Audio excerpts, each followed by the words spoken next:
রং লেখা আর্টের পক্ষ থেকে সবাইকে স্বাগত। দেখো বন্ধুরা, দেখো আবারও একটি বার্ড ড্রয়িং নিয়ে তোমাদের মাঝে চলে আসলাম। তো বন্ধুরা ভালো করে লক্ষ্য করবে, এখানে পেন্সিল দিয়ে কিন্তু আমি আগে ড্রয়িংটি করে নিচ্ছি। পেন্সিল যে ড্রয়িং সেটা আমি আলতো করে ধরেছি। এখানে আমি বেশি জোরে এখানে ডেবে ধরলে সেই ড্রয়িংগুলো পরে অয়েল প্যাস্টেলগুলো দিলে কালো কালো হয়ে যায়, দেখতে বিশ্রী লাগে।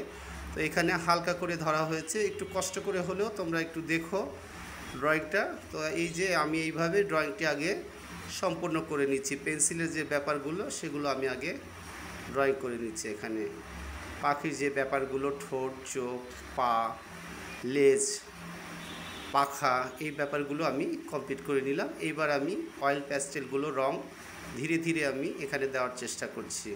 আর বন্ধুরা তোমাদের উদ্দেশ্যে বলবো যে অয়েল প্যাস্টেলটা অবশ্যই দুটো কালার যখন একসঙ্গে ব্লেন্ড করবে, মিক্স করবে যখন, তখন তোমরা অবশ্যই সেটা ঘুরিয়ে ঘুরিয়ে দেওয়ার চেষ্টা করবে। একটা রঙের উপরে আর একটা তুলে দেওয়ার চেষ্টা করবে, দিলে তাহলে অনেক সুন্দর লাগে।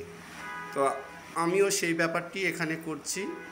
তো যখন আরও একটা রং তার পাশাপাশি পড়বে বা মিক্সিংয়ের ক্ষেত্রে, যেমন গাছ আমরা যখন ড্রয়িং করি সেক্ষেত্রে কিন্তু আমাদের বিভিন্ন কালারগুলো ইউজ করতে হয় ধাপে ধাপে, ডিপ লাইট এইভাবে চলে আসে ধীরে ধীরে। তো এই ব্যাপারগুলো একটু খেয়াল রাখবে, তাহলে বন্ধুরা ড্রয়িংটি অনেক সুন্দর দেখাবে। তো এইভাবেই পাখির যে কালারগুলো ধীরে ধীরে একটা একটা করে কালারগুলো পড়ছে, আর সেগুলো ফুটিয়ে তোলার যে চেষ্টা সেটা চলছে রং লেখা আর্ট থেকে। আর রং লেখা আর্ট সবসময় নতুন নতুন ভিডিও নিয়ে আসার চেষ্টা করে, আনকমন, আর সেগুলো তোমরা দেখবে, লাইক কমেন্ট শেয়ার করবে। এবং আমার ইউটিউব চ্যানেলে গিয়ে তোমরা ইংলিশে রং লেখা আর্ট প্লিজ সাবস্ক্রাইব করে দিও। আর এইভাবেই রং লেখা আর্ট, তোমাদের ভালোবাসায় রং লেখা আর্ট অনেক দূর এগিয়ে যাবে আশা করি। তো এই যে লেমন কালারটি, লেজের যে অংশটা সেখানে লেমন কালারটা দেওয়া হচ্ছে এখানে, এবং উপরের যে অংশ কিছু কাজ করা হয়েছে, আরও কিছু বাকি আছে, সেগুলো কমপ্লিট হয়ে যাবে। আর সুতা পেন্সিলগুলো দিয়ে আউটলাইন দিলে অয়েল প্যাস্টেলের উপরে দেখতে কিন্তু অনেক সুন্দর লাগে। কালো রঙটি আসলে ব্যাকগ্রাউন্ড দিয়ে যখন সাইড আউটলাইন দেওয়া হয় তখন কিন্তু ছবির পরিপূর্ণতা আরও ডবল হয়ে যায় এবং দেখতে অনেক সুন্দর লাগে। তো আশা করি তোমরা ড্রয়িংয়ের ব্যাপারটি বুঝবে এবং ধরে ধরে করবে ধৈর্য সহকারে। যদি ধৈর্য না থাকে তাহলে কিন্তু ড্রয়িং করতে পারবে না।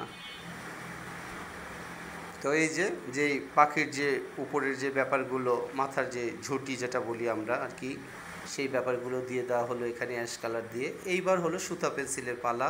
সুতা পেন্সিল দিয়ে একে একে আউটলাইনগুলো দেওয়া হচ্ছে। সুতা পেন্সিলগুলো দিয়ে এইভাবে ঘুরিয়ে ঘুরিয়ে চোখের যে ব্যাপারগুলো, ঠোঁটের ব্যাপারগুলো, সেই ব্যাপারটি চলছে রং লেখা আর্ট থেকে। তো এইভাবেই বন্ধুরা তোমরা রং লেখা আর্টকে সাপোর্ট দিয়ে, আবারও বলছি, সাপোর্ট দিয়ে এগিয়ে নিয়ে যাবে, এটাই আমার আশা। আর ড্রয়িংটি কেমন হলো অবশ্যই তোমরা কমেন্টে জানাবে। আজকের মতো এখানেই শেষ করছি। সবাই ভালো থেকো। আল্লাহ হাফেজ।